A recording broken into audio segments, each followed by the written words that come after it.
There was a time when Dunfermline played host to some of the biggest names in the world of folk music. Hello, my name is Brian Noble and welcome to another edition of They Played Dunfermline.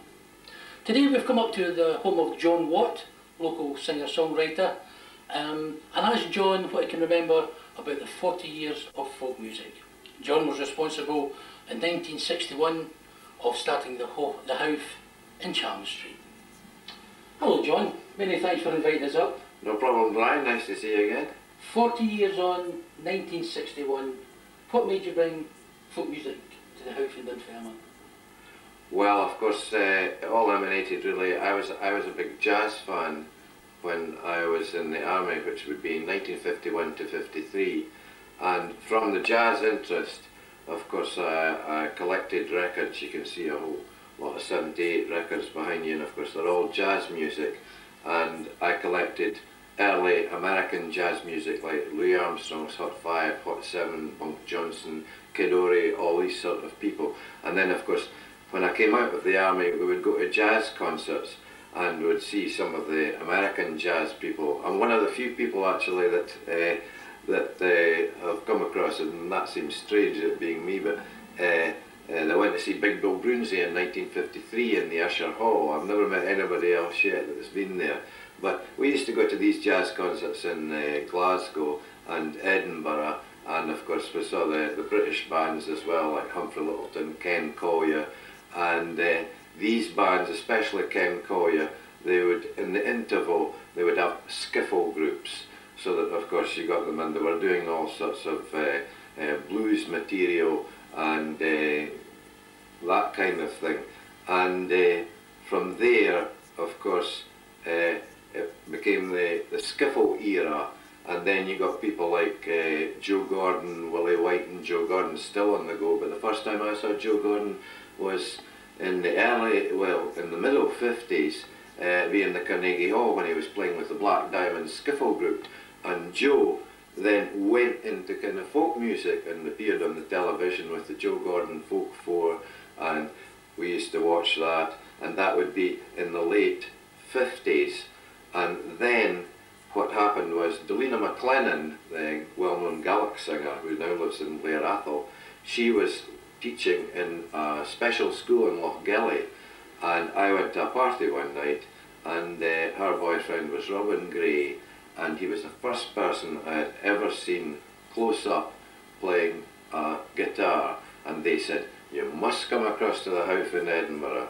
And I went across to the House in Edinburgh, 369 High Street, opposite St Giles Cathedral, and the night I was there it was Sonny Terry and Brownie McGee, and there I met people like Hamish Imla, Archie Fisher, Delina, who sung there. I started singing there, and then I was the social convener for Dunfermline Carnegie Hockey Club, because I played hockey for Carnegie, of course, and Alan McMillan, the optician in Chalmers Street, he was the president of the club. And of course I was always organising social events, so we would have like film shows, and I'd have Delina McLennan across singing, and after I'd been to the House and was telling Alan McMillan what I'd seen across in Edinburgh with all these people, he said, "Oh, I've got a big cellar at the back of my shop, and in fact underneath my shop."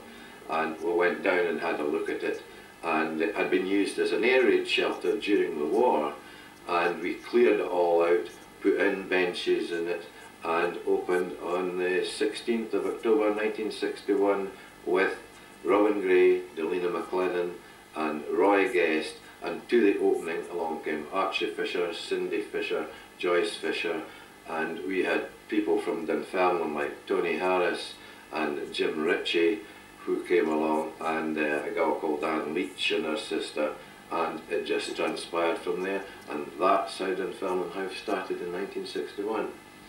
You said that you were connected with the Dunfermline Carnegie Hockey Club. Did you have to seek any kind of permission to start a folk song club in Dunfermline, or were they very supportive all the way along the line? Oh, they were very supportive, because when the folk song club first started, it was Carnegie Hockey Club people that helped on the door, because part part of the money that came in went into the hockey club funds, and it went on that way for almost a year, I think, and then it became impractical, and the folk song club became separate.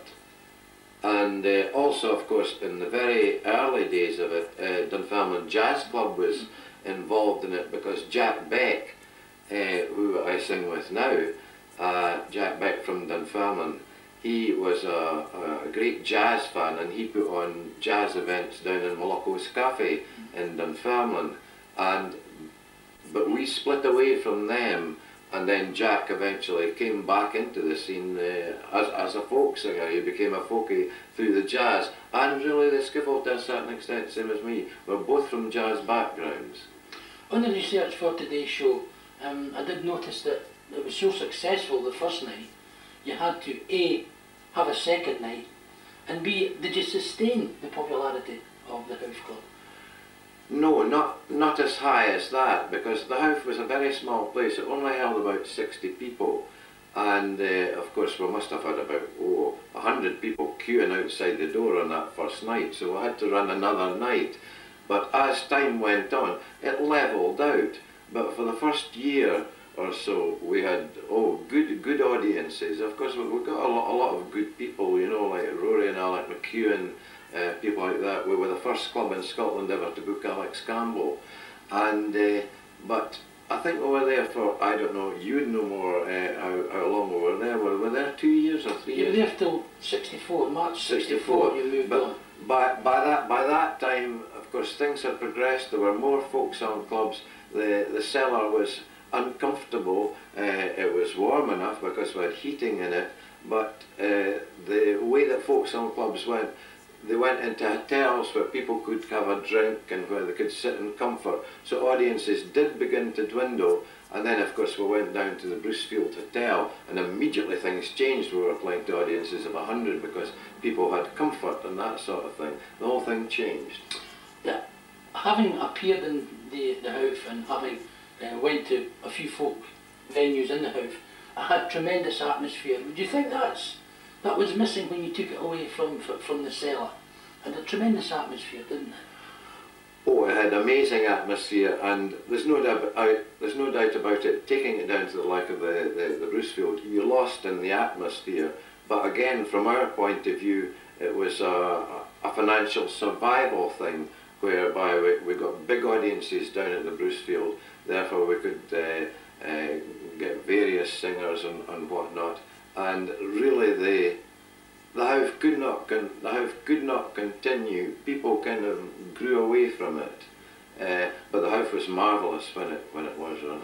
I was surprised to speak to you earlier that all the big acts that you brought of the time, well, weren't so big then, but later on went on to be big acts. You gave them a fiver. That's right. Everybody came for a fiver. Like we had well, as it was then, the Corrie Folk Trio and Paddy Bell. They came up for a fiver. Alex Campbell. I remember Rory McEwen drove up from the Borders in a black Mercedes with his brother, and they got a fiver. You know, everybody got a fiver, and it was quite amazing. In fact, one night I remember Bobby Campbell and Gordon McCulloch came from Glasgow in a scooter, and we had double booked, and we had the American singer Carolyn Hester, who later, and that was the week that was being interviewed, they said to her, and is this your first visit to Britain? She said yes. She didn't tell them that she had come to the Howth with Bobby Campbell and Gordon McCulloch, and the three of them had shared a fiver. It was quite amazing. But that's the kind of things that went on in those days.